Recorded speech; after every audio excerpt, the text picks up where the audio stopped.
એક બાજુ આખા દેશમાં પેટ્રોલ ડીઝલની પારાયણ જોવા મળે છે, બીજી બાજુ સરકાર વારંવાર લોકોને અપીલ કરે છે કે તમે EV સાધનોનો ઉપયોગ કરો, કાર પુલિંગ વાપરો, પબ્લિક ટ્રાન્સપોર્ટેશનનો બને તેટલો વધારે ઉપયોગ કરો.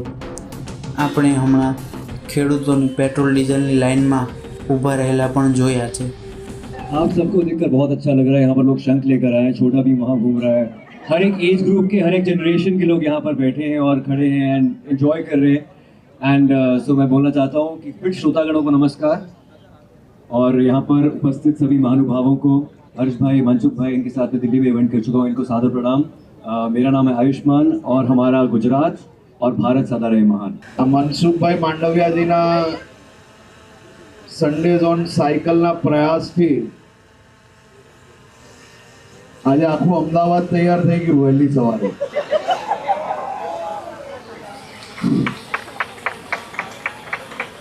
गुजराती काम के लिए तो पूरी रात जाग लेगा, लेकिन फिटनेस के लिए 5 बजे उठना मतलब ये बहुत बड़ा कठिन समस्या है.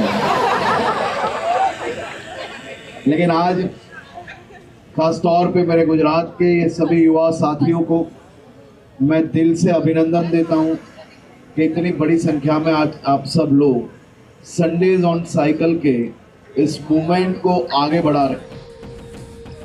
આવા સમય વચ્ચે આપણા એક કેન્દ્રીય મંત્રી કે જે સાયકલને પહેલેથી જ પ્રમોટ કરે છે, આપણે તેને ઘણીવાર પોતાના નિવાસ સ્થાનેથી સંસદ સુધી સાયકલ લઈને જતા જોયેલા છે.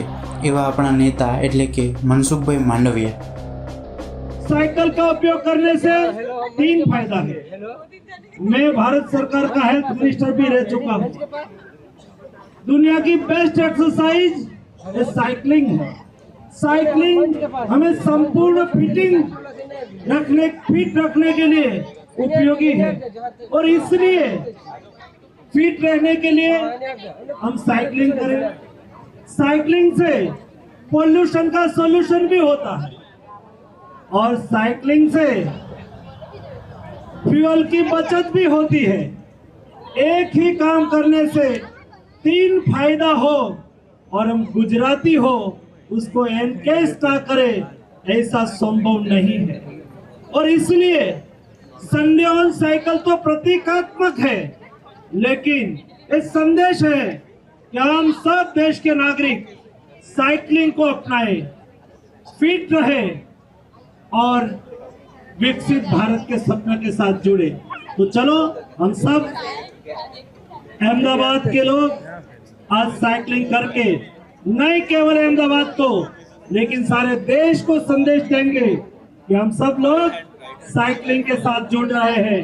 संडे ऑन साइकिलिंग के साथ देश को भी साइकिलिंग के लिए आह्वान करते हैं. સાયકલને વારંવાર પ્રમોટ કરે છે. તેમણે હમણાં નવું ઇનિશિયેટિવ ચાલુ કર્યું છે, સન્ડે ઓન સાયકલ.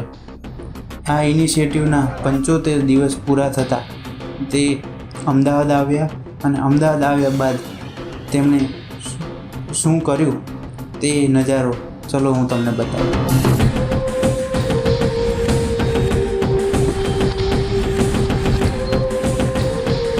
બહુ સારી ઇવેન્ટ છે અને બધાએ આ રીતે ભાગ લેવો જોઈએ. જે વ્યસ્ત રહે છે પોતાના કામોમાં, એમને સન્ડેના દિવસે સાયકલ ચલાવવી જોઈએ, રનિંગ કરવી જોઈએ, કોઈ બી રીતે પોતાના બોડીને એક્ટિવેટ રાખવું જોઈએ. કે આજની દોડભાડવાળી જિંદગીમાં પોતાની રીતે કંઈક ને કંઈક એક્ટિવિટી રાખવી જોઈએ. કે પહેલું સુખ તે જાતે ન રહ્યા. શરીર સુખ સારું હોય તો બધું સારું ગણી શકાય. એટલા માટે હું એમ જ કહીશ કે આવી ઇવેન્ટો થતી રહે. હા, સાયકલિંગ નથી કરતા, અમે પર ડે કન્ટિન્યુ રનિંગ રાખીએ છીએ અને દર સન્ડે અમારે 10 કિલોમીટર રનિંગ હોય છે ગ્રો ફિટ ફાઉન્ડેશન તરફથી. નો કોસ્ટ, નો ફ્રી, એકદમ ફ્રી કે બધા જોડાઈ શકે, એમાં બધા હેલ્ધી ને ફિટ રહે. ને આ સાચી સંપત્તિ આ જ છે કે આપણે શરીર જેટલું સારું રહેશે એટલું કમાવામાં પાછળ આજની ભાગ દોડવાળી જિંદગીમાં આપણે એટલું દોડીએ, ધામ કરીએ, પણ શરીરનું સુખ નહીં રહે તો કોઈ મતલબ નથી પૈસાનું. તમે જે હોય જે એન્જોય છે શરીરથી એન્જોય કરી શકો, એના સિવાય બીજું કંઈ નથી. એટલે જે અમારી સાથે બી જોડાઓ ને. સારું છે, આજે વસ્તુ થઈ રહી છે એ કરવું જોઈએ લોકોએ. વધારે નહીં તો થોડું ઘણું તો કરવું જોઈએ સાયકલિંગ, બરોબર. જેનાથી માણસ ફિટ બી રહેશે અને જે મોદી સાહેબે કીધું છે એ પ્રમાણે પેટ્રોલની બચત બી થશે. पेड़ है तो हम लोग है, हम है तो जंगल है तो पशु पक्षी है, पक्षी पक्षी है तो जीवन है। हम लोग को अभी पेड़ नहीं लगाएगा तो आने वाला जनरेशन के लिए ऐसे हम लोग को ऑक्सीजन लेके घूमना पड़ेगा।